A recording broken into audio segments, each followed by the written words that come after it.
Antes que nada me presento para la gente que está conectada y no nos conoce. Yo soy Karen Velato y junto con mi socio Pablo Menéndez, que también está por ahí conectado, hemos fundado la empresa social Común. Finalmente, nuestro propósito es generar una comunidad de viajeros mucho más conscientes y conectarlos con proyectos turísticos de gestión comunitaria. Lo que nos interesa es facilitar experiencias de aprendizaje mutuo. Pero bueno, llegó la emergencia causada por el coronavirus y decidimos crear estos eventos virtuales. Al final nuestro propósito es generar comunidad. Entonces lo estamos haciendo hoy de forma virtual y para reflexionar en este tiempo de pausa, reflexionar, conocer, aprender. Y bueno, también quiero agradecer a Travindi porque ha empezado a colaborar con nosotros y nos está ayudando a hacer difusión de estos eventos. El tema de hoy es innovación en el sector social y decidimos invitar a Miriam Hernández, que está por ahí, y Borja Monreal, para que puedan platicar y compartir sus reflexiones a partir de este tema. Y creo que es un tema muy de moda, ¿no? La innovación. Así que creo que es un buen momento para ponerle un poco ese ojo a qué es innovación desde la gente que lo está haciendo de forma activa y darle una definición a todo lo que está pasando en el sector social. Entonces, bueno, a mí me gustaría que Miriam y Borja se puedan presentar directamente ellos. Si les parece, podemos empezar con Borja, ¿te parece empezar? ¿Me presento y empiezo a hablar esos 5 minutos o solo me presento? A ver, Pablo. No, preséntate y di un poco tu experiencia en relación con el tema o a qué te dedicas, Vale. por qué te Bueno, dedicas. pues hola a todos. Bueno, mi nombre es Borja Monreal y soy director de una ONG que se llama Seek for Change y trabajo como consultor en políticas públicas para agencias de Naciones Unidas y para algunos gobiernos. Vale, entonces yo en vez de contar mi experiencia, me han dicho que tenía 5 minutos para hablar primero y luego responder preguntas. Entonces yo voy a hablar 5 puntos, voy a lanzar los 5 puntos que creo que van a, o sea, para generar un poco el debate, ¿no? Y para sentar las bases del debate. Van a ser un poco teóricos. Luego, si queréis, entramos en práctica y preguntáis cosas de prácticas, ¿no? Pero yo creo que, o sea, el hecho de que hoy estemos aquí hablando de innovación y emprendimiento social, y se entiende que es innovación social y emprendimiento social, quiere decir, o sea, viene a decir mucho del momento en el que estamos viviendo. Y creo que es importante que empecemos a hablar de qué quieren decir todos estos términos. Lo primero de todo, punto 1. Innovación, no todo es innovación. A día de hoy parece que todo es innovación y yo voy a hacer una definición muy simple y muy sencilla. Innovación es todo aquello que contribuye a mejorar la situación de vida de las personas.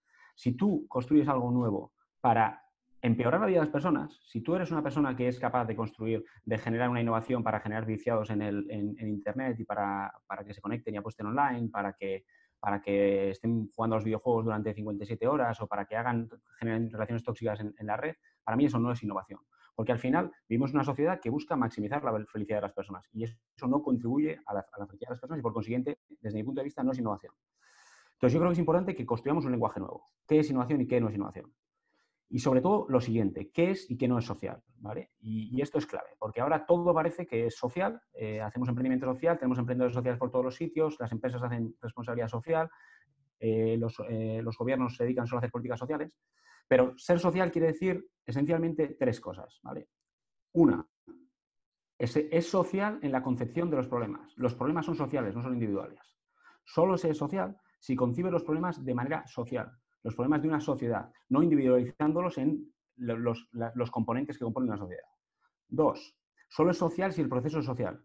Es decir, si consideramos que esa sociedad tiene que ser también partícipe de los procesos en los que estamos trabajando. ¿Vale? Y por consiguiente son parte para definir el problema y parte para las soluciones del problema, para solucionarlo. Y 3, y lo más importante, solo es social si está en una base de justicia social. Es decir, si lo que se haga interviene en las relaciones de poder y por consiguiente corrige las asimetrías que existen en las personas desde el momento en el que nace. Si no, no es social.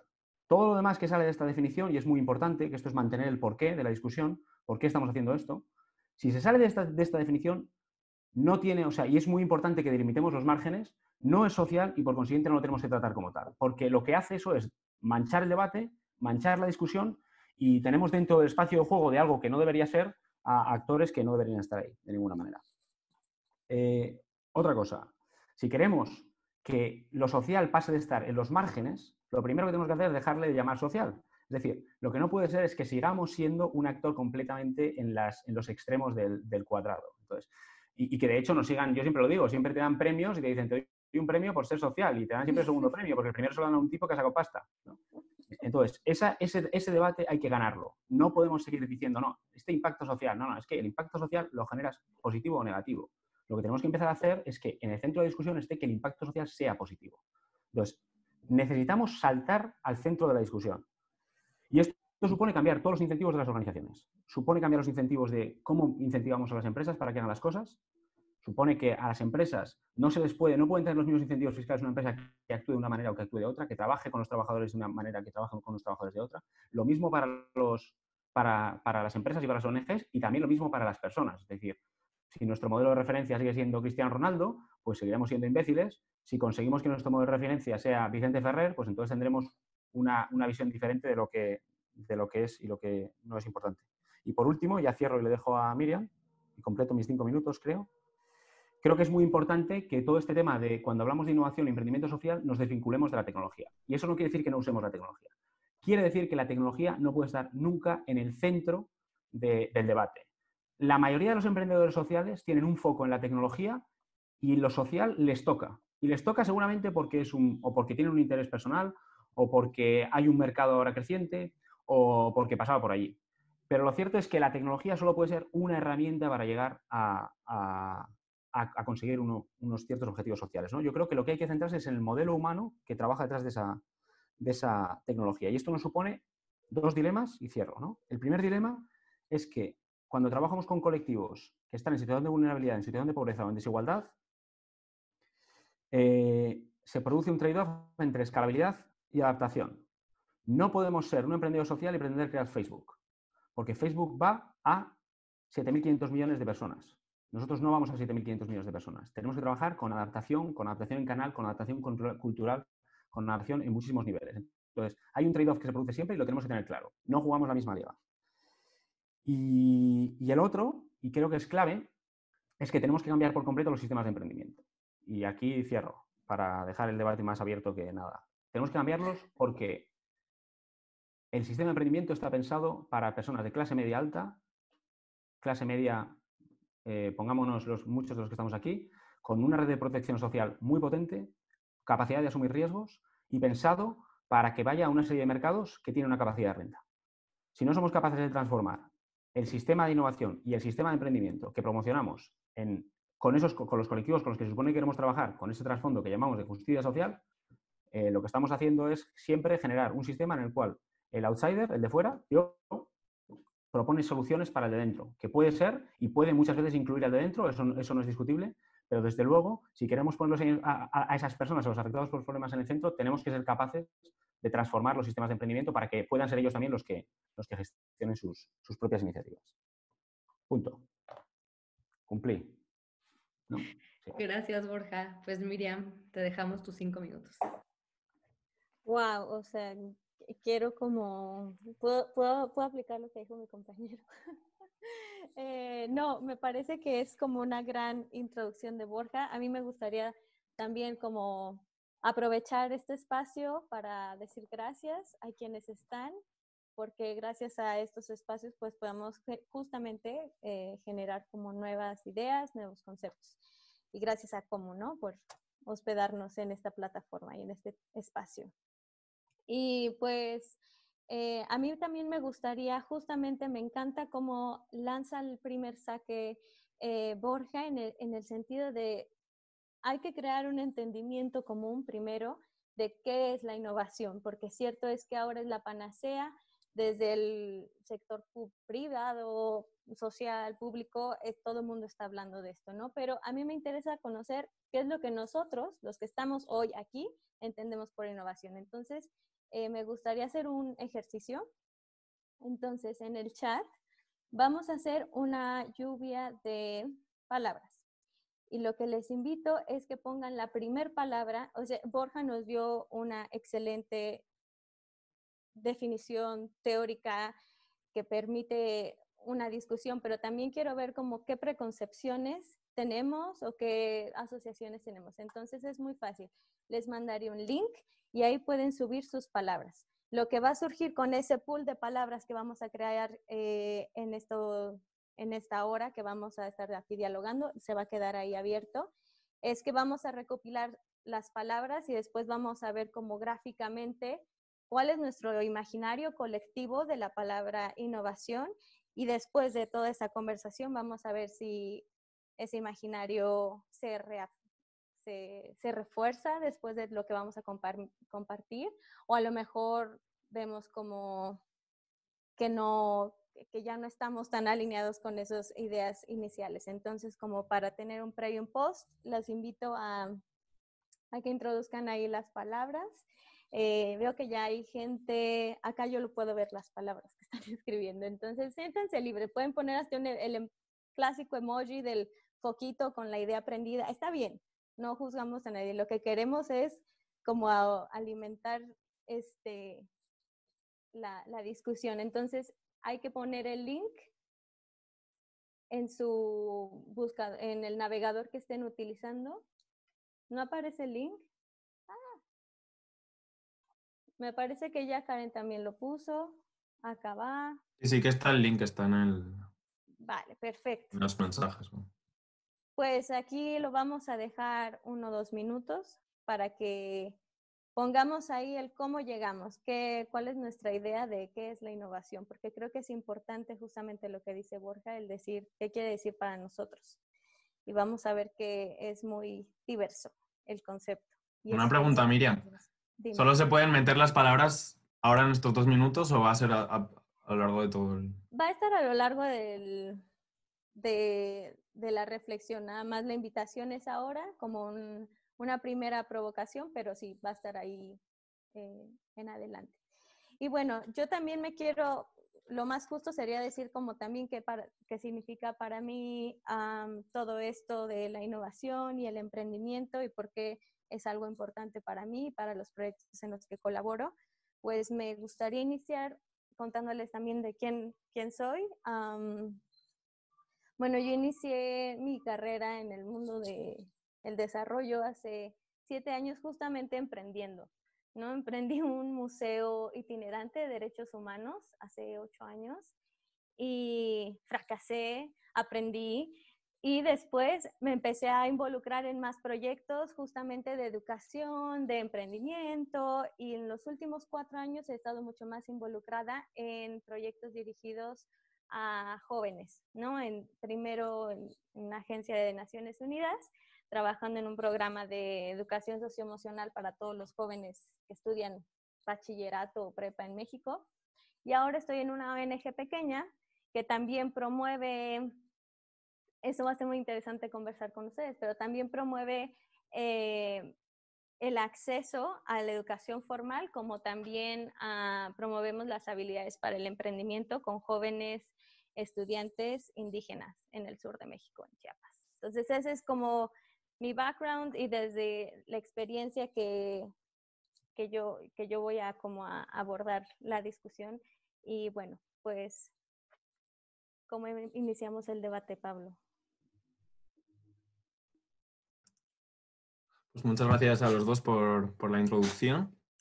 Yo voy a iniciar con una pregunta, que es ¿cuáles son los diferentes enfoques que hay actualmente de cómo se está enfocando la innovación desde el sector social, desde los diferentes agentes del sector social, ONGs, organismos intergubernamentales, para abordar los problemas sociales?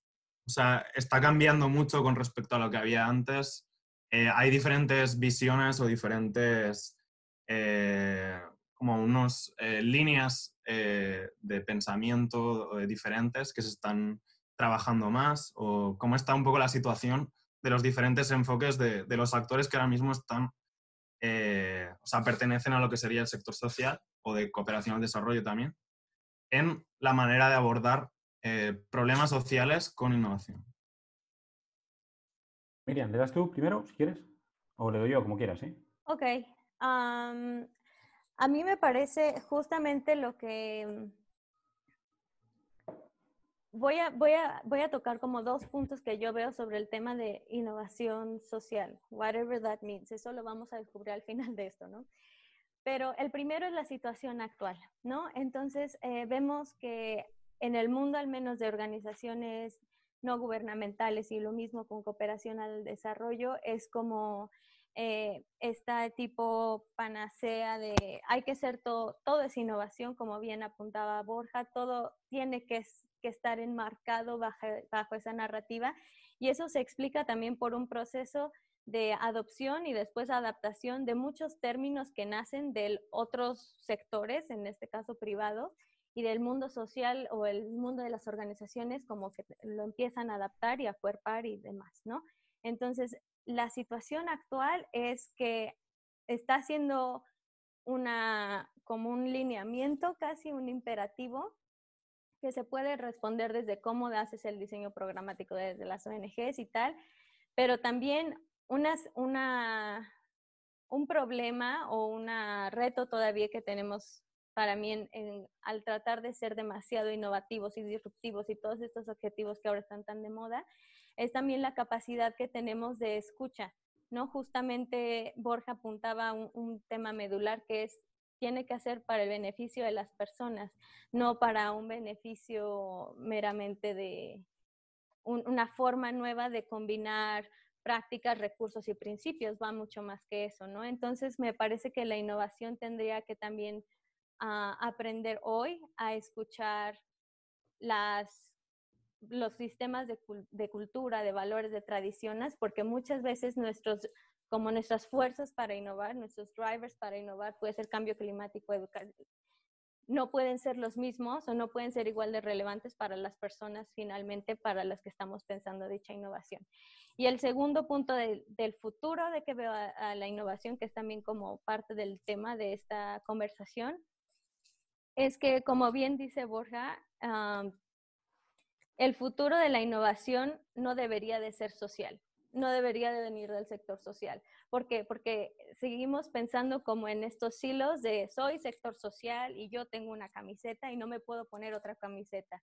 Y como en un juego de identidades políticas, pues ya hemos descubierto que puede ser muchas cosas a la vez. O sea, realmente el sistema, las organizaciones de la sociedad civil, por más buenos mecanismos que somos para a lo mejor hacer una prueba de concepto, para a lo mejor identificar una problemática muy puntual, también tenemos que saber que hay que jugar en el sistema, hay que ver qué presiones desde el consumo, desde reglamentación política existen y a cuáles podemos incidir para que se cambien las reglas del juego y no sea solo el beneficio para una población muy, muy pequeña. Entonces, para mí, el tema de la escalabilidad es todavía como un camino que nos queda por recorrer porque no lo estamos haciendo tan rápido como creo que deberíamos. Y bueno, eso es para mí lo que podría aportar sobre esta primera pregunta. Muy bien. Yo diría, yo no sé si enfoques, voy a hablar de 4 formas de verlo que no necesariamente tienen que ser excluyentes las unas de las otras, ¿vale? Pero que por ridiculizarlas un poco, las voy a poner las 4 extremos para ver un poco cómo podríamos discutir sobre ellas. La primera es el enfoque actual, que es residual. Es decir, en el sector social, la innovación en la mayoría de los casos se queda absolutamente en los márgenes porque, primero, los que están encargados de innovar en el sector social son o el sector público o las ONGs. Las ONGs no tienen estructuras de financiación en absoluto adaptadas para conseguir dedicar recursos a la innovación, y el sector público pues tiene, aunque ciertamente en muchas cosas es innovador, lo cierto es que está cada vez más atado de pies y manos para innovar, ¿no? Eso es un poco, que eso es digamos el business as usual. Ahora mismo en el sector social se está innovando muy poco y eso se ve en todo. Es decir, si vamos a ver políticas públicas y macro, en España no se ha innovado en educación desde, han cambiado 6 veces la ley y no han innovado nunca. O sea, nunca han hecho una prueba de educación, pero esto se ve en la mayoría de los sectores en países empobrecidos. Todas las instituciones funcionan de manera importando modelos exteriores, modelos de funcionamiento, modelos de trabajo, herramientas, sistemas, ERP, absolutamente todo. Entonces, eso es el business as usual, ¿no? El segundo, que está viniendo con mucha fuerza, es que el sector social asimile el mundo startup como modelo de innovación, ¿vale? Y esto tiene muchas cosas buenas y muchas muy malas. Voy a ir a las malas, ¿vale? Las buenas ya las sabemos todos, que puede promover la innovación, efectivamente, que promueve que se atraigan fondos, ¿vale? Se ha generado todo el sector de la financiación de impacto, del venture philanthropy y todas estas cosas que dan un poquito de dinero. Pero las malas es que el mundo startup no se creó con las mismas lógicas que generan al sector social. Es decir, el mundo startup está pensado para que haya alguien que asuma mucho riesgo, ¿vale? Entonces, todo el modelo de startup se basa en que, independientemente de que tú hagas un pitch, de que tú cuentes una milonga, de que tú hagas todo eso, al final hay un tipo que va a asumir mucho riesgo. Y si va a asumir mucho riesgo, se va a preocupar de que lo que tú estás haciendo sea relativamente bueno, ¿vale? Pero tiene otra perversión. Eso es una parte buena. Es una parte buena del sector startup, pero tiene una perversión, que es que una gran parte del sector startup sigue viviendo de las burbujas, es decir, de generar cualquier tipo de emprendimiento le entre muchísima inversión para que crezca muchísimo y en el momento en el que esto pues pinte un poquito mal, los primeros inversores se van y dejan caer a las empresas, ¿no? Entonces, pero todo se basa en el concepto de riesgo. El problema es que el sector social no existen esos factores de riesgo. Los que meten el dinero, generalmente, excepto muy poquitos inversores de impacto, en la inmensa mayoría de los casos, quien invierte no asume, no tiene esa asunción de riesgo porque es un gobierno, porque es un donante, y eso hace que el modelo de startup en el sector social prostituya por completo el sistema de innovación.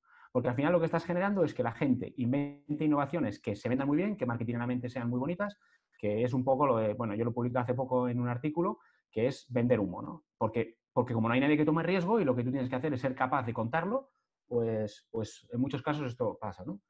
El tercer modelo es el modelo basado en datos, ¿vale? Y esto sí está pasando mucho. Es decir, hay una especie de tecnificación en el sector social para la innovación, sobre todo en cuestión de políticas públicas, ¿vale? Pero también en cuestiones de proyectos, ¿no? Que es mucha gente muy lista, generalmente expertos, que nos dedicamos o se dedican a analizar datos y hacer pruebas, ¿vale? Prueba y error.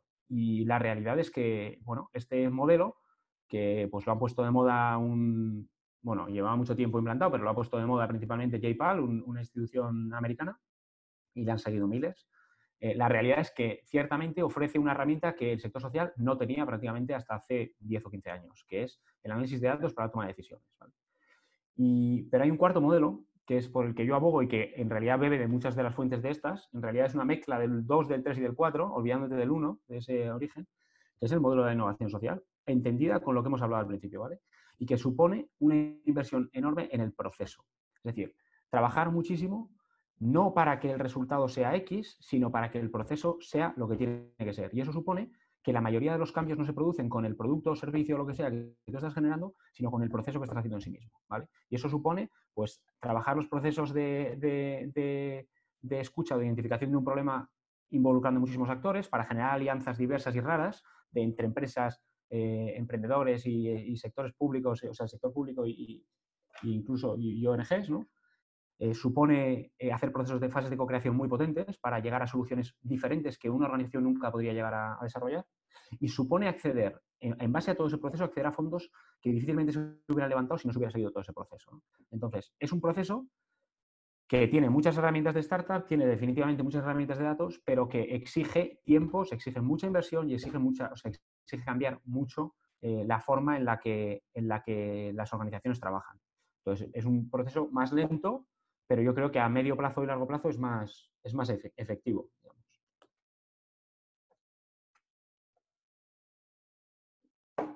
¿Quieres, Miriam, comentar algo al respecto de lo que ha dicho? O si no, pasamos a otro.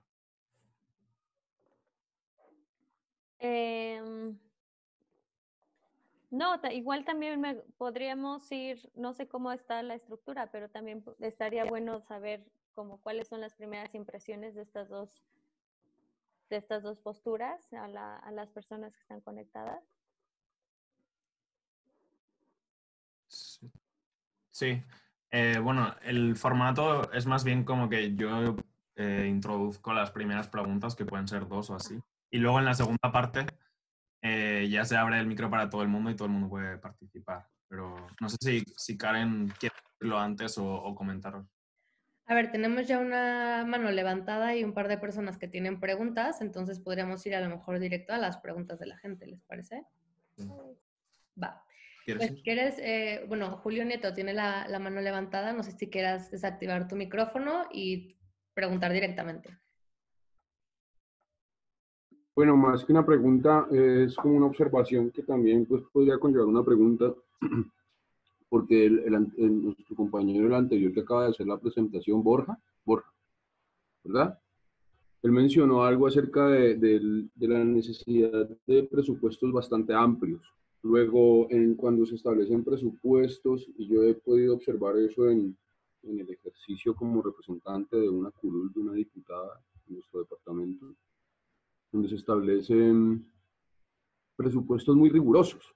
Es decir, se define cómo se va a gastar, y lo que he podido observar es que eso afecta mucho el desarrollo de un modelo de innovación o de un emprendimiento consciente, que es el tema que trabajo yo. Entonces, creo que esos presupuestos, además de existir, deben ser muy flexibles para que se organicen a las diferentes metodologías o contextos o condiciones bien diferentes que implica cada una de las innovaciones o emprendimientos. Es lo que quería como agregar.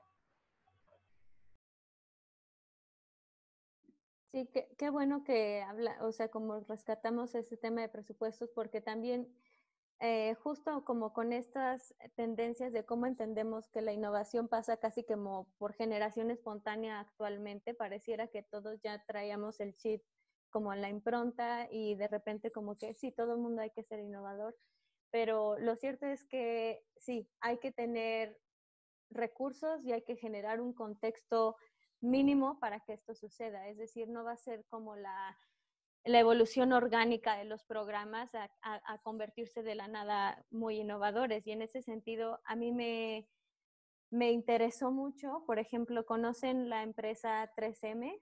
La que hace desde los post-its hasta los luces antirreflejantes en la carretera. Bueno, básicamente hacen casi todo que conocemos en la vida ordinaria.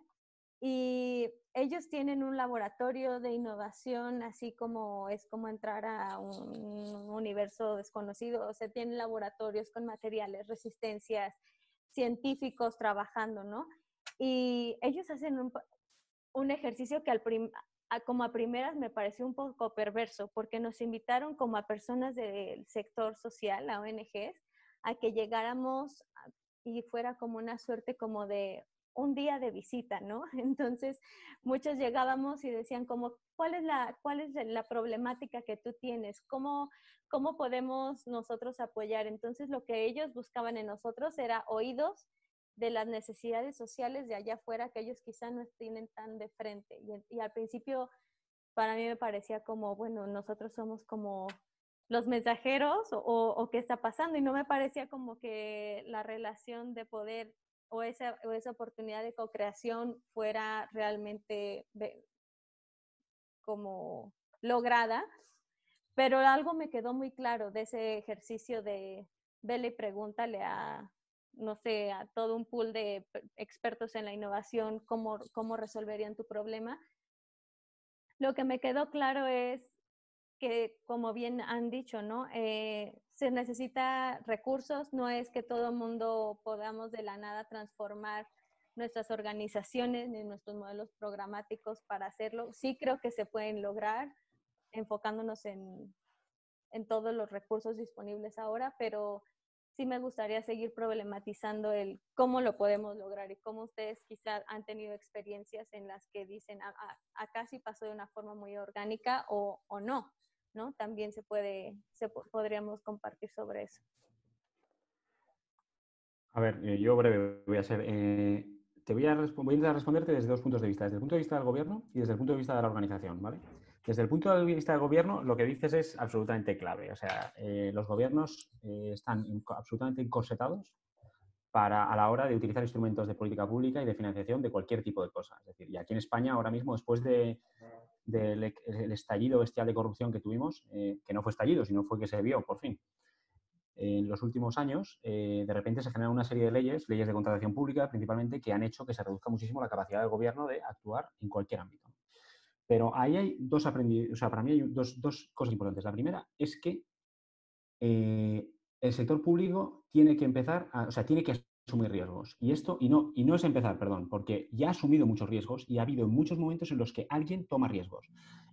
Los casos de éxito más grandes del sector público son cuando ciertas personas en determinadas posiciones del sector público, tanto a nivel político como a nivel burocrático, deciden adoptar una serie de riesgos, ¿vale? Utilizando casi con pinzas los instrumentos de contratación que tienen, ¿vale? Para generar cosas que son normalmente no tradicionales en el sector público, ¿vale? Y esto, ahora, por ejemplo, hay una corriente que os digo desde ya que podríais seguir, que es el Instituto de Innovación Pública de UCL, de la University College of London, que lo dirige una tipa que es fantástica, que se llama Mariana Mazzucato, y ellos están todo el rato trabajando cómo hacer que el sector público pueda generar instrumentos de innovación para promover la innovación, ¿vale? con la teoría de que la realidad es que la mayoría de las innovaciones al final están amparadas por una u otra vía por el sector público, ya sea vía subvenciones, ya sea vía subvención a investigación, ya vía subvención a empresa, ya vía... Vamos, el ejemplo que da Matsukato siempre en sus libros es no sé ni cómo se llama, el iPhone. El iPhone que toda la tecnología que está dentro del iPhone ha sido financiada públicamente. Es todo financiación pública. El GPS es público, la pantalla de Scream es pública, son todos programas públicos del ejército. El microchip es un programa de un centro de investigación espacial. O sea, toda la tecnología que está ahí dentro es pública, con lo cual es innovador, pero tienes que poner sus instrumentos, ¿no? Entonces, es muy difícil, pero si encuentras a las personas adecuadas, siempre son capaces de articularlo. Y desde el punto de vista de la organización, es al menos igual de difícil. Pero yo siempre digo, cuando hablo con colegas de organizaciones, es que la clave de una ONG es la gestión de agendas.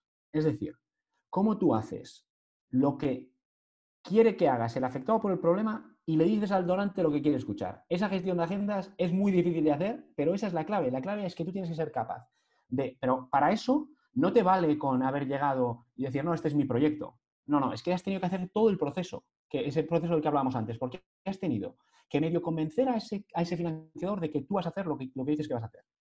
Que entender muy bien lo que quiere el afectado del problema y luego que ser capaz de trasladar el lenguaje, o sea, lo que te está diciendo el afectado encaje con la agenda que tiene el donante o el que va a pagar por esto, que muchas veces no tiene nada que ver, o sea, que de hecho el afectado por el problema es su última preocupación.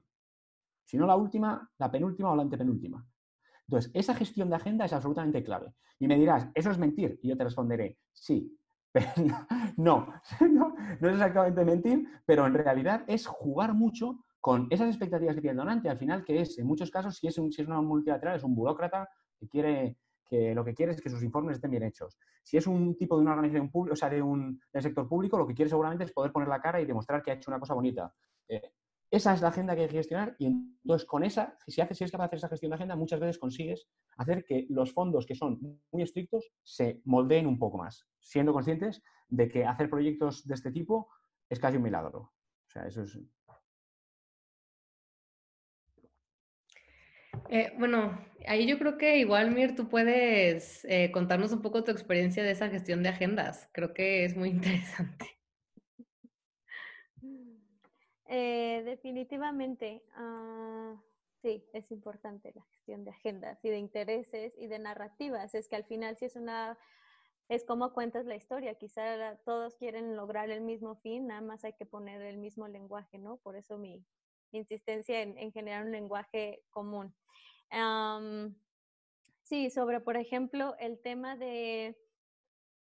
Hay en esas como 4 corrientes que al principio mencionó Borja, de como el manejo del riesgo, la generación de evidencia para tomar decisiones y al final cómo innovas en el proceso. Tengo un ejemplo que quizá a mí me parece que como que adopta varias, ¿no? Hace unos años, varios años, una organización la organización en la que trabajo logró un grant muy grande, o sea, de esos así como para millones de personas, ¿no? Justamente del Departamento de Innovación del Gobierno de Estados Unidos. Y la intervención en sí... Ya me dirás cómo, ¿eh? Sí, la intervención en sí es lo más sencillo. Son becas para jóvenes. Es algo simple, transaccional, no es ninguna invención. Se han dado becas por toda la historia. Lo interesante acá es que se logró también, o yo creo que mucho, porque hicieron justamente una innovación en el proceso, en la estructuración financiera que se hizo. Entonces, en ese entonces, nadie hacía pagos por resultados, ¿no? Por ejemplo, hablando del manejo del riesgo, siempre era así como, te doy el dinero para que llegues a A y vas a seguir el camino que tú me dijiste.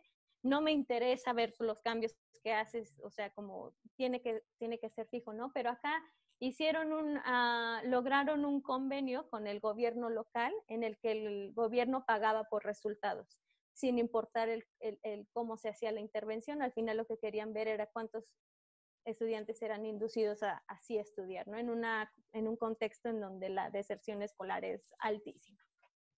Entonces, mucha gente lo verá ¿no? Y diría como, ¿por qué un programa de becas está llevándose esta súper inversión extranjera? Justamente porque se buscó como innovar en la estructura, innovar en la forma de los procesos. Y obviamente lo que más atrajo a muchos de este financiamiento es que venía acompañado de una método de evaluación que son los famosos RCTs, las pruebas de control aleatorio, que es como el gold standard, ¿no? De monitoreo y evaluación que bien mencionaba Borja, viene muy de esta corriente tecnicista de JPAL, pero al final se jugaron varias cartas en cómo vamos a manejar el riesgo de la inversión, cómo vamos a generar información y darle algo fancy y lindo para que el grupo político también quede bien, y también nosotros como organización, cómo esto nos va a llevar realmente a lograr nuestra misión y a atender la necesidad que vemos en la sociedad, en las comunidades en las que trabajamos. Entonces, para mí juegan todas esas cartas que nos soltó Borja al inicio, ¿no? En cómo vamos articulándolas e integrándolas para que una intervención pareciera simple, pero que trae muchas innovaciones en sus procesos. No sé, yo añadiría solo dos cosillas. Me parece muy interesante lo que ha contado Miriam. Os digo dos ejemplos muy rápidos de cómo se pueden cambiar estas cosas de una manera muy drástica y cambiando el modelo, ¿no? Y no tanto uno, Etiopía. ¿Vale? Etiopía, por ejemplo, la parte de becas, por complementar lo que está haciendo, el gobierno de Etiopía se dio cuenta de que cada vez que una persona accedía a la universidad pública en Etiopía, lo convertía en un privilegiado. ¿Vale? ¿Por qué? Porque en Etiopía tiene 100 millones de habitantes, es una sociedad muy meritocrática y hay mucha gente que quiere acceder a la universidad pública y la universidad pública es muy limitada. Pues como se dio cuenta de que eso era, de que el modelo de becas tradicional de dar una beca a alguien porque fuera mejor, porque no sé qué, porque no sé cuántos, porque al final eso reflejaba también las condiciones económicas de esa persona, las condiciones que había tenido para estudiar, muchas otras cosas. Y aparte era muy limitado porque no tenía suficiente dinero para becar a todo el mundo. Entonces decidió hacer lo siguiente.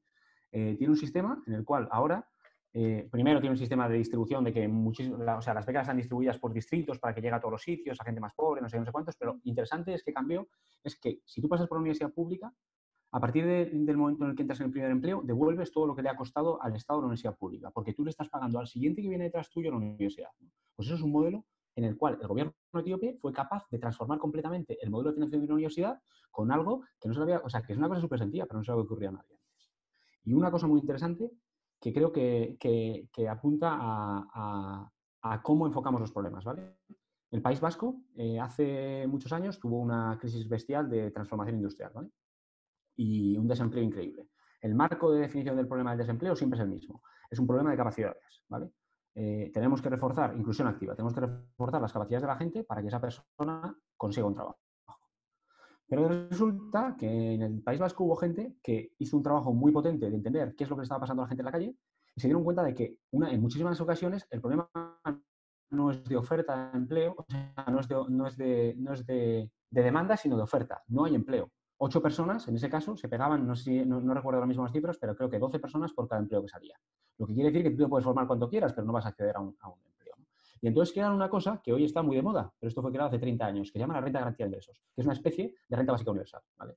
Esto es un instrumento que transforma por completo el tratamiento de la pobreza y que se hizo y que se ha ido transformando y que ahora se ha puesto ahora encima ya llega a un nivel de sofisticación de análisis de datos en el cual les permite ir cada vez haciéndolo más exacto, pero esto es de repente transformar en cómo se concibe un problema. Y la innovación ahí no está en nada más que en cómo entiendes un problema. Innovar también es coger y darle la vuelta al problema y mirarlo por otro prisma y decir, no, es que resulta que el enfoque debería ser otro. Bueno, si les parece, tenemos a dos personas que quieren también preguntarles. Está primero Pablo Giner y luego Marta. Pablo Giner, si quieres ir tú primero con tu pregunta. Hola, mi pregunta era más encaminada a Borja por una cosa que ha comentado al principio, que es para entender cuál es el planteamiento, o sea, aparte se ha resuelto ya, pero bueno, cuál es el planteamiento que haces tú para poder acercar el emprendimiento a todas las personas si tiene que ser por parte de políticas públicas, ya que como se ha estado hablando, el sector público está muy coartado en este sentido. Y una apertura del sector público se ha visto que tampoco era efectiva.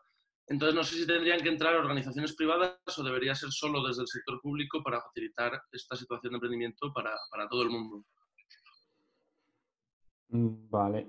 Bueno, primero, alguien me ha preguntado por ahí, veo en el chat, que cuál era el instituto. Se llama Instituto de Innovación Pública de UCL, el University College of London. Y la que lo dirige se llama Mariana Mazzucato, ¿vale? Lo habéis puesto, alguien lo ha preguntado.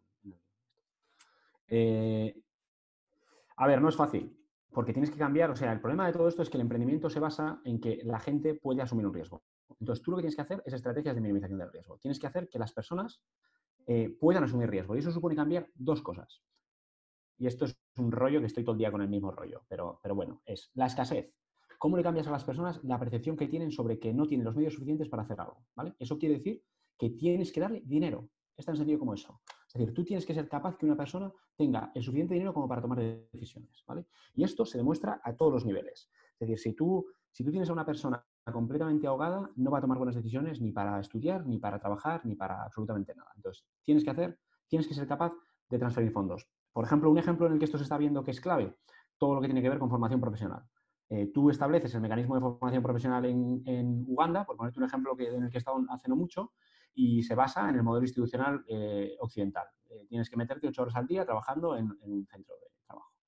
Pero ¿qué pasa? Que esa gente, la mayoría de los ugandeses, no pueden permitirse 8 horas al día de dedicación a ese trabajo, porque tienen que ganarse el pan día a día.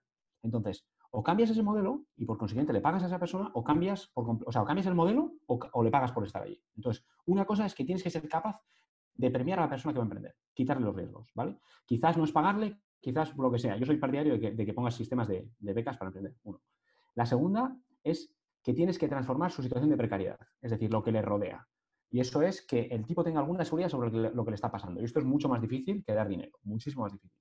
Pero eso supone que todas las estructuras de apoyo que existen para cualquier tipo de emprendedor en España, las tienes que adaptar para un emprendedor. Caso, nosotros estamos lanzando un programa de apoyo a emprendimiento en Perú, en zonas rurales e indígenas, en el Amazonas, o sea, la 7ª derivada. Y allí, ¿qué es lo que estamos intentando? Pues buscar instrumentos de financiación que se adapten a las necesidades de esas personas.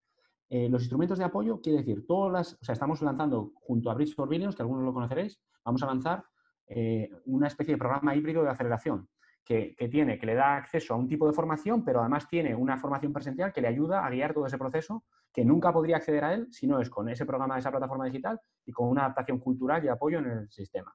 Eso quiere decir que la capacitación técnica tiene que ser mucho más, tiene que estar mucho más a disposición de esas personas. O sea, todos los instrumentos que pensamos para fomentar el emprendimiento a nivel normal tienen que ser adaptados para un colectivo que normalmente no está contemplado en esos esquemas, ¿no? Y eso no te garantiza el éxito. Te garantiza, lo que tienes seguro es que si no haces eso no tienes éxito, si haces eso puede ser que no tengas éxito.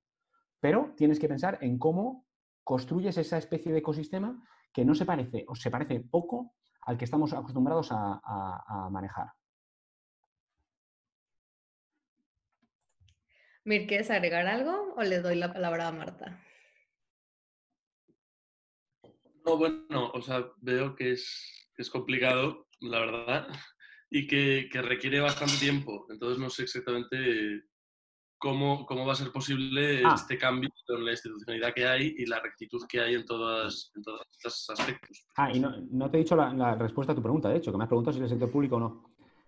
Sí, una parte sustancial tiene que venir del sector público. Para mí eso es clave, porque el sector público es el sector de redistribución. La labor del sector público es redistribuir, gestionar, redistribuir y gestionar. Entonces, tiene que ser parte del sector público, pero no solo. Y ahí entra un tema que es muy espinoso y que nadie quiere entrar, y es que si tú eres el sector público, puedes hacer políticas públicas para que eso pase. O sea, para que eso pase, no para que eso pase no para que eso pase si Johnson & Johnson tiene una sobrina que vive en el Amazonas y entonces como tiene una sobrina que vive en el Amazonas resulta que Johnson & Johnson le mete dinero o porque le beneficia, porque resulta que ha jodido 7 comunidades y entonces dice, mira, voy a compensar haciéndolo 14, sino porque se le obliga a que haga eso. Es decir, y esto es, ahora hay una corriente de pensamiento muy potente que después del coronavirus creo que va a ser cada vez más potente, que es que las empresas, el concepto este de que las empresas solo responden a sus accionistas pasó hace mucho a la historia. Es decir, ese modelo no es así, tiene que responder a los actores que le rodean, tiene que responder a la sociedad que está invirtiendo en ella. Es decir, cuando tú colocas una carretera que va hacia un polígono industrial y no va a la zona de la Amazonía donde estamos nosotros, estás haciendo una inversión directa en un sector económico concreto y no en una población. Lo que quiere decir que tú como sector público estás invirtiendo mucho en ciertas empresas. Lo que quiere decir que esas empresas tienen la obligación, pero tendrán que tener la obligación legal de responder generando una serie de incentivos, de reinversión de beneficios en el territorio, de participación en los problemas sociales que existen en el territorio. Y ahí el sector público tiene que hacer una especie de proceso de blending, es decir, de conseguir que a través de asumir los riesgos que ni de coña va a asumir y tampoco tiene por qué asumir el sector privado, consiga que el sector privado invierta en ciertas cosas en las que tiene que invertir. Y esto no quiere decir que tiene que invertir solo en aquellas en las que va a sacar pasta, ¿no? Esta es la pregunta de siempre del impacto social. Dices, ¿estás dispuesto a ganar más haciendo el bien? Hombre, claro, jodería. Si vas a ganar más y encima vas a hacer el bien, por supuesto que estás dispuesto. La pregunta que tiene que responder la empresa es, ¿estás dispuesto a ganar menos haciendo el bien? Y eso es lo que tiene que conseguir que se haga el sector público. ¿Estás dispuesto a ganar menos haciendo el bien? Pues si no estás dispuesto, vas a estar dispuesto, porque vamos a hacer una regulación que te obliga a tomar en cuenta los impactos que tienes alrededor de ti. Bueno, Miguel, ¿quieres agregar algo? Le damos la palabra a Marta. Me gustaría solamente tirar del hilo que ya tomó Borja sobre el emprendimiento también, el cómo lo estamos imaginando desde las comunidades, porque lo bien es cierto es que el término de innovación y emprendimiento son mejores amigos en todo este tema del desarrollo, ¿no? Son como las nuevas grandes palabras de dar herramientas para que las personas por sí mismas generen sus iniciativas, sus formas de elegir una vida si la quieren distinta, ¿no? Pero también eso, cómo choca también con las capacidades o con los tiempos que nosotros somos capaces de generar con las comunidades, ¿no? Lo cuento como un poco como una anécdota de nuevo, fijándonos en los procesos. El tema del emprendimiento, si bien desde los microcréditos, que hoy no hay una evidencia certera de que eso realmente funciona, dijeron, bueno, no funciona solamente darle dinero a las personas, también hay que darles herramientas. Ok, bueno, pues entonces hay que darles muchas habilidades, hasta en los soft skills que son de moda y todas estas nociones para el mercado laboral al que una clase media alta, como decía Borja, está acostumbrado a que va a acceder, ¿no? Pero ¿qué pasa cuando esos valores o esas habilidades los llevas a las poblaciones que viven al día, ¿no? Quizá algunos sirven, quizá algunos no. En el programa con el que hemos estado trabajando, se ha implementado en no sé cuántos países, empezó en Ghana y ahorita están como en el 8º país. Y el Banco Mundial efectivamente hizo una evaluación y vio que al año de que las personas tomaran este entrenamiento de habilidades para el emprendimiento, al año veían un incremento del 30% en sus ingresos y un 25% en sus ahorros. Eso era magnífico, es como, wow, tengo algo efectivo que está solucionando y que viene desde la base, así que ya no me tachan de top-down y no sé qué. Bueno, pues ahora lo estamos piloteando con jóvenes en Chiapas y obviamente los resultados no son los mismos ni esperábamos que fueran los mismos, pero lo que sí nos deja claro es que los emprendimientos, a pesar de que se les da toda esta cátedra de innovación y pensar diferente, resolución de conflictos, tolerancia a la frustración, todo este paquete que viene con esto de ser emprendedor y ser innovador aparte, pues al final, cuando están haciendo su pitch, los jóvenes y las chicas hacen sus modelos de negocio son como comercializar el maíz que estoy produciendo, poner una estética en mi comunidad. No son los emprendimientos más innovadores y disruptivos, pero lo que sí somos capaces de ver y medir es su cambio en aspiraciones, ¿no? Es decir, lo que justamente decía Borja, el sentir que sí lo puedo hacer. No, ya no digamos el qué voy a hacer, eso ellos lo decidirán conforme a sus circunstancias, ¿no? Pero lo que sí hemos podido observar es que sí se pueden generar estos como disposiciones de actitud, de comportamientos que sí les van a ayudar en un momento si quieren emprender, si quieren unirse a la fuerza laboral, está bien. Pero lo que nos interesa más es el proceso de formación en innovación, en emprendimiento, que lo que van a hacer en sí per se, ¿no? Sería muy injusto medir el éxito de estos programas de emprendimiento solo en calidad de cuánto ahorran y cuánto se emprenden o mantienen su negocio. Entonces, quería tirar de este hilo del emprendimiento, ya que es como otro de los temas de esta reflexión. Gracias. Marta, si nos escuchas, me aparece como MSM, pero si quieres desbloquear tu micrófono y... Sí.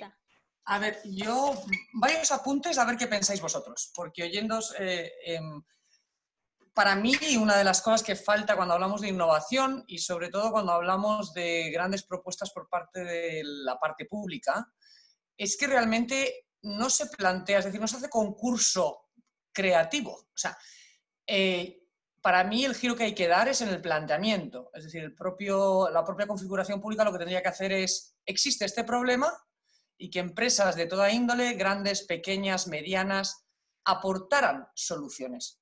No que el propio pliego de condiciones limite el tamaño de la empresa a participar, limite la solución que puedas dar, porque eso de alguna manera unaría lo que estabais diciendo, ¿no? El involucrar a la comunidad diciendo tengo este problema, que es lo que tendría que coger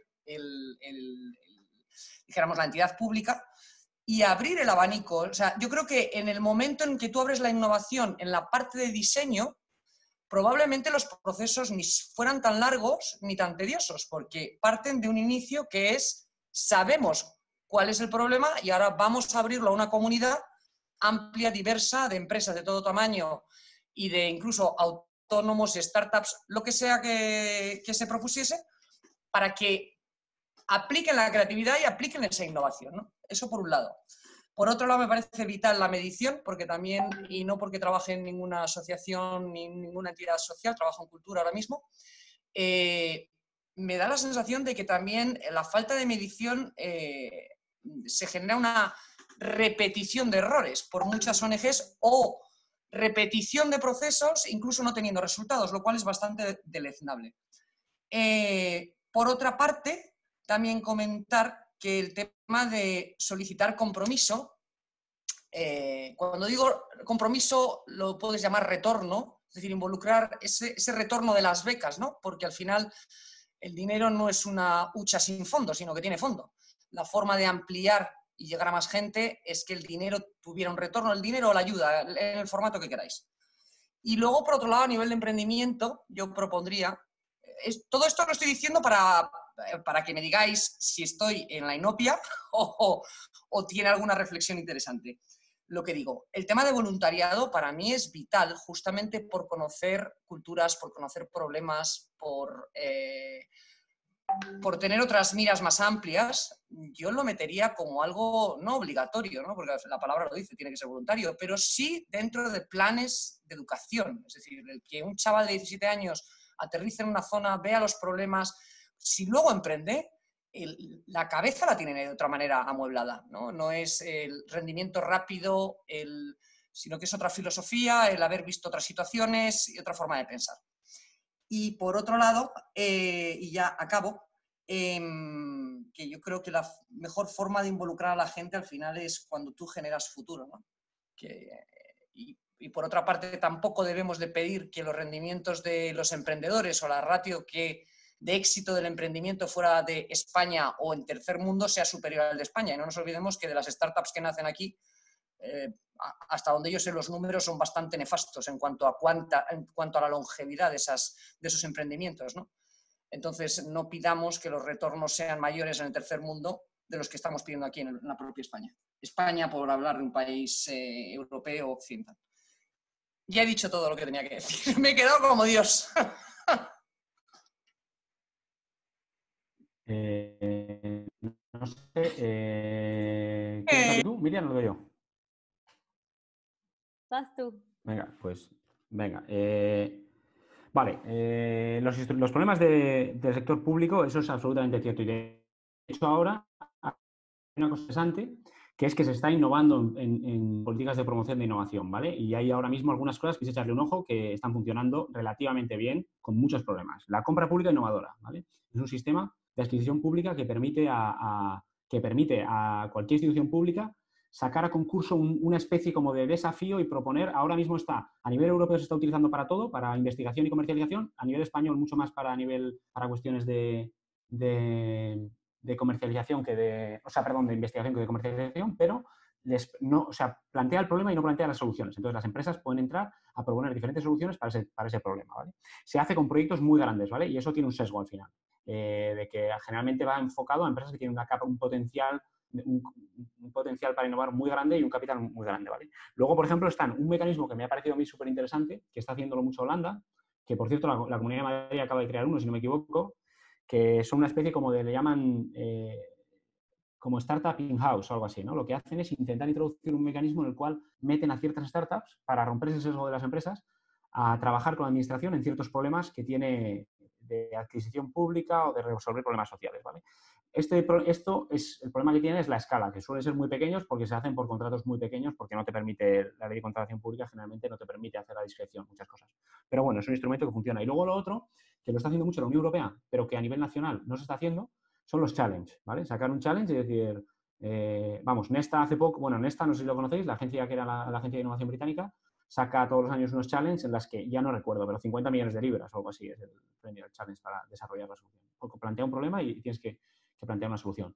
Lo interesante de esto es que en muchos países que están fuera de la OCDE, Latinoamérica es una excepción, porque Latinoamérica es curioso. Latinoamérica, burocráticamente, muchas veces es mucho más compleja que Europa, pero también es verdad que en muchos casos es muchísimo más, ha dado muchísimo más paso hacia adelante en muchísimos sistemas de gobierno digital, de gestión de datos, de información.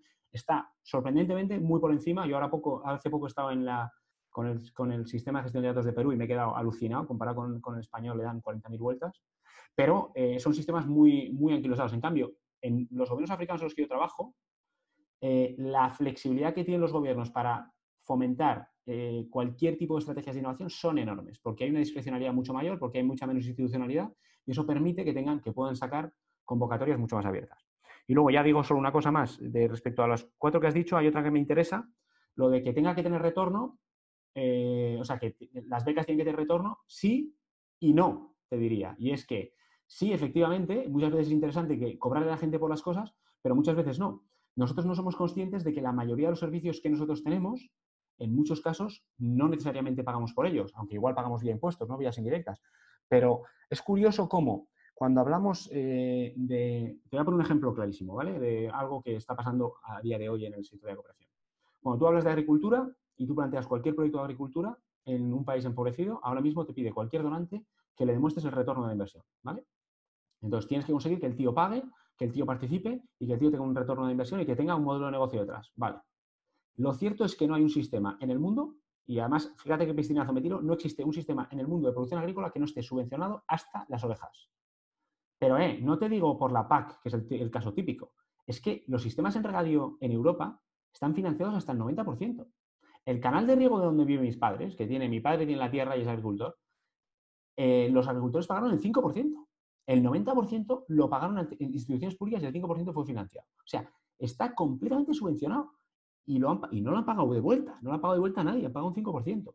Entonces, efectivamente, es bueno que exista, que para apalancar fondos es importante, sobre todo, por ejemplo, como el caso que decíamos de Etiopía, como no hay recursos, es importante que haya participación del que tiene para pagarlos, sí, pero que no necesariamente tiene que haber, también. Es decir, hay colectivos que no tendrían por qué necesariamente que pagar. Pero bueno, me parece interesante. Perdona, Borja, que no te quiero interrumpir, pero perdóname que me he centrado en el tema del dinero, pero el retorno puede ser también que el beneficiario se convierta en voluntariado para otras iniciativas. ¿Sabes lo que te quiero decir? El retorno lo he basado en económico, pero para mí es bastante más amplio. Es decir, no tienes dinero para retornar porque tu negocio todavía no es. Es la involucración del beneficiario en luego ayudar al resto. Para mí sería la excelencia.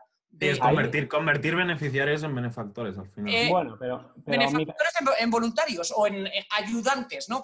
Perdonad, que quita el micrófono. No, Marta, entiendo perfectamente lo que dices y lo puedo compartir, pero por ser un poco abogado del diablo te diría, pero eso nos lo aplicamos a alguno de nosotros. Deberíamos. No, yo no hablo de unos u otros, yo hablo para todos, cuidado. Hablo de aquí de Europa y hablo de Latinoamérica. Tercer mundo, me meto yo. O sea, quiero decir que... Sí, pero curiosamente nosotros exigimos, por ejemplo, ahora una renta de garantía de ingresos como la que te hablaba ahora, ¿no? y no se nos ocurre en ningún momento que esa persona que recibe la renta de garantía de ingresos tenga de ninguna manera que hacer un retorno de ese ingreso, ¿no? Entonces, sí, estoy de acuerdo con lo que dices, con la filosofía que hay detrás, pero para romper un poco el molde, es decir, incluso hasta las cosas que parecen más obvias, a veces hay que romperla y decir, espera, que igual no es tan claro como parece. Pero vamos, que lo digo por romper un poco o sea, no, estoy completamente de acuerdo con lo que dices, pero es un poco por sacarle la vuelta. Miriam, no sé si quieres añadir algo. No, lo dejaste clarísimo. Perdona, solamente una cosita. Borja, fíjate cuál es el planteamiento mío, que cuando aquí hubo la subida del IRPF, nos lo subieron a todos los españoles que teníamos trabajo, gracias a Dios, para ayudar a otra gente, para dar ayudas a otra gente, esos mínimos dineros.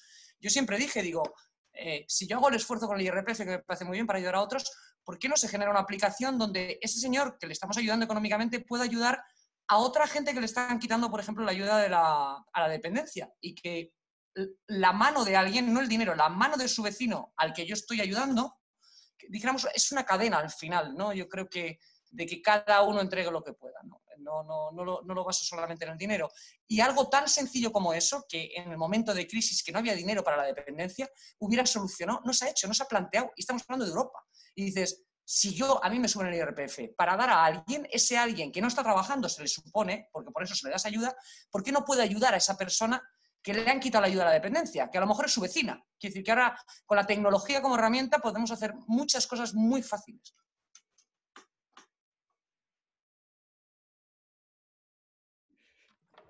No sé quién quiera, Mir. Sí, entiendo el punto que podrías como pedir ese retorno más a forma de tiempo, de capacidades. Y eso es una muy buena pregunta también, como con todo como que todas las ciencias del comportamiento estarían muy felices con ese planteamiento de cómo podemos, si esta intervención va a hacer que la persona, o sea, sin interés, sin un mandato obligatorio, se comporte de X o Y manera o no. Y eso es también lo que estamos tratando de entender. Por ejemplo, acá hay muchas cosas que creemos que o sea, tu preconcepción es, si tú has sido beneficiario, vas a ser como más activo en involucrarte con la comunidad, pero no sabes cuánto eso va a tardar, no sabes cómo se va a manifestar. No sería justo encasillar una sola forma, ya sea monetaria, de tiempo, de voluntariado. Entonces, esas son preguntas bien interesantes que creo que la ciencia del comportamiento, desde esos nudges que te pueden decir como qué incentivo hace falta, qué como condición en el programa haría falta para lograr eso y ver y analizar cuáles funcionan y cuáles no. Bueno, no sé si les parece, Borja y Miriam, hay una persona más que tiene la mano levantada, podemos ser esa última y nos vamos a las conclusiones, ¿les parece? Maca, ¿te parece? Está bloqueado tu micrófono, pero puedes desbloquearlo y te escuchamos. Que tienes la mano levantada, sí. Hola, buenas, ¿cómo estáis? Bueno, yo tenía la pregunta, ahora que se está hablando mucho que las ayudas o sea, que el sector social no puede depender tanto de las ayudas públicas y se está transformando este sistema, se están creando cadenas híbridas de valor. Bueno, mi pregunta era cómo podemos hacer para que las empresas se impliquen y dejen, bueno, pues el concepto de responsabilidad social corporativa y de verdad integren en su estrategia el impacto social. Entiendo, por lo que Borja ha comentado así un poco por encima, que sería legislando, pero no sé si bueno, os habéis planteado el cómo y vosotros haríais parte, el sector social, de esa, o sea, de co-crear esa legislación. ¿Hay conversaciones al respecto? Sí, yo tengo un complemento a esta pregunta también. Si desde el sector social se pueden generar incentivos para la participación del sector privado. Habéis estado hablando también como que el sector social desde el sector social se pueden crear proyectos piloto o se pueden hacer proyectos escalables que se demuestren rentables, pero que luego se puede pasar ese testigo al sector privado para que sean ellos los que lo escalen o para que inviertan en algo que ya está demostrado que funciona. Entonces, Claro. sí, eso sería una forma también como para crear incentivos desde el sector social. Sí, y también hay que crear incentivos, pero creo que también los incentivos ya están en el sector privado. Solo es una cuestión como que de posicionarlos en una prioridad. Últimamente ha estado como un mecanismo que me parece que hasta ahora también tiene mucho futuro, es esta cuestión de pro bono, ¿no? Y esto es prioritario de voluntariado pro bono, que bueno, no sé si todas y todos sepan, pero es como si tú trabajas en una empresa y quieres hacer un voluntariado, pero no es solo de ir a pintar un muro en la escuela, sino más que nada lo que tú ya estás haciendo en tu trabajo, que instales esa capacidad en una organización, ¿no? De la sociedad civil. Y me parece que es un mecanismo que es muy evidente ahora para las empresas el por qué es importante, porque ahora mucho de su talento quiere sentir que hay un propósito cada día que vas a la oficina y te vas a sentar y no quieres ser parte de una empresa en la que solo se va a generar, que solo quiere acumular, ¿no? Riqueza. Entonces, una forma de dar propósito al mismo tiempo de que como que evitas esa rotación de personas y más millennials y no sé cuánto, que nos dicen que somos unos inestables, pues entonces es como, ¿cómo vamos a mantener a esta población, este talento cautivo y como comprometido con algo social? Y me parece que ese es un incentivo muy fácil que está ahí en todas las empresas, quieren retener a su talento, y entonces el cómo te vas a aislar, aliar, con el sector social para lograr ese match. Y como bien decía Pablo, ¿no? Las ONGs podrán tener muchas ideas de lo que podría funcionar, pero también necesitan capacidades que muchas ya están instaladas en el sector privado. Y ahí es cuando empezamos a desdibujar estos sectores, que fue la idea principal, ¿no? De qué es lo social, qué es lo privado, qué es lo público. Sí están ahí, pero a forma que los veamos cómo se complementan más, de cómo son diferentes, creo que vamos a poder tener una conversación más acelerada y más sustantiva sobre la innovación.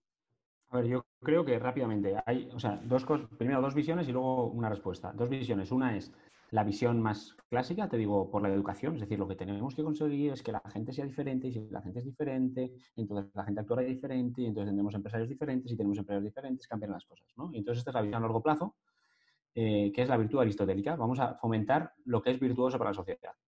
Pero hay otra forma de imponer la virtud aristotélica, que es decir tú lo que es la virtud, ¿vale? Entonces, aquí podemos caer en el paternalismo del Estado, pero lo cierto es que funciona bastante bien.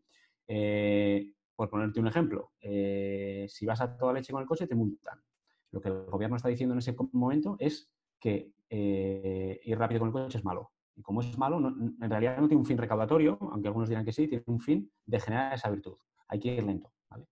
Entonces, yo creo que esa labor de command and control del gobierno se tiene que ejercer. Y se tiene que ejercer dirigiendo, o sea, no el gobierno tomando las decisiones que ellos quieran tomar, sino representando de una u otra manera los valores, entre comillas, que existen en la sociedad, ¿no? Entonces, cuando hablamos de una cosa importante, todo el rato que hablamos de los problemas sociales, la inmensa mayoría de los problemas sociales se mueven en dos ámbitos, en el ámbito de lo público y en el ámbito de lo privado, de la empresa privada. Las ONGs juegan los márgenes y son un circulito muy chiquitito, las empresas sociales más chiquitito aún. Entonces, cuando lo que tenemos que saber es dónde queremos y cómo queremos involucrarlo. A mí, personalmente, que la empresa X dé un 0,1%, un 0,01% de sus ingresos a proyectos sociales, me importa muy poco. Lo que tiene que hacer esa empresa es, en los ámbitos en los que ella tiene, en los que esa empresa tiene directa intervención y directa actuación, tiene que cumplir con una serie de mínimos, ¿vale? Y me diréis, ¿esa serie de mínimos es la legislación? Efectivamente. El problema es cuál será esa legislación. Pues, por ejemplo, trabajo decente. Imposición de trabajo decente y con normas de trabajo decente y leyes de trabajo decente. Eso es sector social y eso es impacto social brutal. Si tú eres una empresa que paga a sus trabajadores de una determinada manera, que trata a sus trabajadores de una determinada manera, que les permite una serie de tiempos a sus trabajadores, eso es un impacto social brutal que la empresa genera, positivo o negativo, en función de cómo lo haga. Y esto, que ya está en duda en muchos países como el mío, como en España, imaginaros cómo está en muchos otros países, ¿vale? De la capacidad que tiene el gobierno de implantar, de hacer que se cumpla una serie de normas. Pero luego, por supuesto, hay otras formas de atraer a la empresa. O sea, al final el sector social, no nos olvidemos, el sector social es un negocio gigante. Es decir, no solo es un problema gigante, es un negocio gigante. Es decir, el sector social mueve una cantidad de dinero que podríamos medirlo, pero estoy seguro de que sin duda estaremos en torno al 30-35% del PIB en servicios sociales, ¿vale? Entre servicios sociales, intervenciones, en cualquier país, en España es muchísimo más, ¿vale? Pero en cualquier país podemos hablar de que estamos en torno al 30-35%. Claro, la pregunta ahí es cómo tú eres capaz, como sector social, de atraer a empresas con mucho más músculo para preocuparse por una serie de problemáticas que existen y que, por supuesto, van a ser pagadas, porque no le estás pidiendo a la empresa que entre y que no haga nada, pero lo que tú tienes que ser capaz es de que una empresa se interese mucho por acabar con la pobreza infantil y menos por generar un videojuego. Y eso es muy difícil, pero tienes que ser, o sea, para eso pasa, porque las normas lo favorezcan. Incentivos fiscales, incentivos de todo tipo de contratación a precios que no sean, por ejemplo, una de las cosas que está pasando en el sector público es que se contrata a precios. Si se contrata a precio, cualquier empresa que aporte más valor social, más valor económico, más valor de esto, está fuera de las contrataciones. Pues igual tienes que modificar esas leyes de contratación para que no se contrate solo a precio, para que se factoricen otras cosas.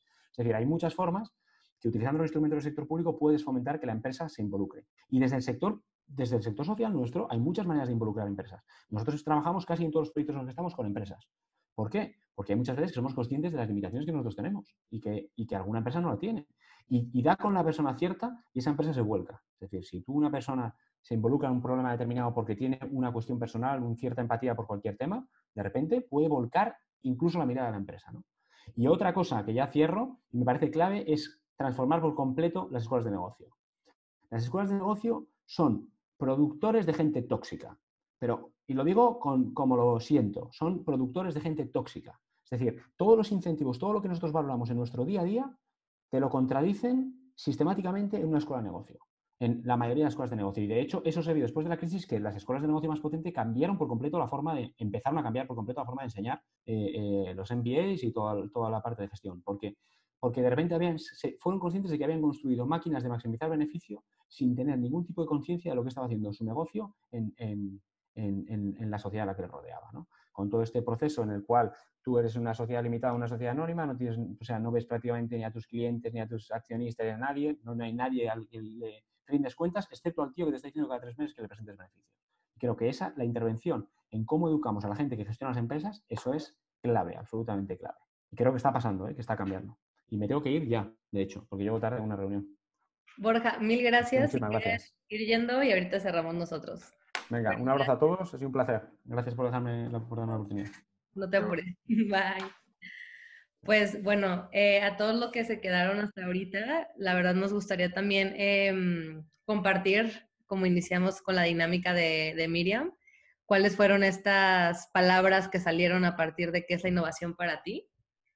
Y bueno, ya se nos fue el tiempo, pero teníamos también comentarios de personas como Julio, Arnau, que nos pusieron ahí también temas de que se tiene que medir ese retorno también de forma social, no solamente a nivel de dinero. Y bueno, Arnau también nos ponía que ya veremos si el tema de los impuestos va a cambiar después de todo lo que está pasando con el coronavirus. Y por último, también anotaciones aquí que tengo de Julio, decía también en sus preguntas que él trabaja en el sector público, pero aún no tiene muy bien cómo identificar, las iniciativas conscientes para que desde la parte política sepan en dónde involucrarse y poner sus presupuestos, ¿no? Creo que es una pregunta interesante, pero bueno, tenemos ya muy poco tiempo. No sé si Mir quieres compartir algo antes de que comparta la pantalla con las palabras. No, ¿por qué no de una vez la compartimos y la discutimos? Porque creo que de ahí podemos sacar una conclusión de todo esto. Perfecto, aquí está. Pues, de nuevo, así llegamos, ¿no? Con una concepción muy positiva de la innovación, y es bien chistoso porque hablamos de...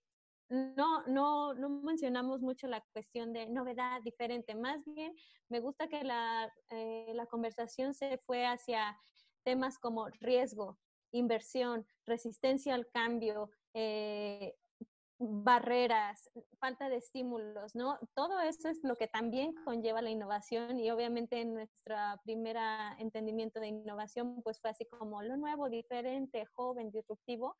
Y mi invitación es que nos llevemos, sí, estas como palabras que pusimos, que compartimos, muchas gracias, pero también como todas las otras palabras que no están representadas ahí, que sí se hablaron en esta conversación, ¿no? Que es todo lo que implica la innovación y cómo desde nuestros espacios tendríamos que empezar a generar los mecanismos o las resistencias para realmente lograr lo que nos decía el compañero Borja, ¿no? La innovación social como un proceso participativo y realmente que beneficia al bienestar de las personas. Entonces, muchísimas gracias por compartirnos sus palabras, sus dudas y yo encantada de seguir a Commons en estas conversaciones. Muchas gracias, Mir, y a todos los que se quedaron hasta el final. También les puedo compartir este último ejercicio que hicimos para que se lleven estas palabras que se quedaron ahí, si te parece, Mir. En este Claro, último sí. link, ahí van a ver esto que presentamos. Y bueno, para los que estaban preguntando, se va a grabar, esa sesión se grabó y se va a subir a nuestro canal de YouTube de Comutravel. Así que esperemos que para final de esta semana estén todos arriba porque hay que editarlos y todo, pero intentaremos que queden lo más rápido posible. Y una vez más, Mir, mil gracias por el tiempo. Creo que nos vamos con más preguntas, con más reflexiones, pero el punto es esto, que no paremos de ser críticos y de pensar. Así que bueno, por mi parte sería todo y Pablo, no sé si quieras decir algo para despedirnos. Nada, muchas gracias a todos los que os habéis quedado y a todos los que habéis participado y a Mir por haber estado compartiendo este espacio con nosotros, que le tenemos mucho cariño. Y nada, sí, como también se trata de generar estos espacios donde podamos transformar estas ideas preconcebidas o estas nuevas miradas de ver las cosas y también encontrar los puntos en común para generar pues una sociedad diferente en muchos casos y una sociedad en la que pues, todos quepamos y que la gente que tenemos estos propósitos y estos valores de querer hacer las cosas diferentes, pues podamos unirnos y actuar también, ¿no? Así es. Pues Mir, que tengas muy bonita tarde. Pablo, noches. Igualmente, quédense en casa y que estén muy bien. Gracias. Adiós. Un beso a todos. Un beso. Hasta luego. Bye.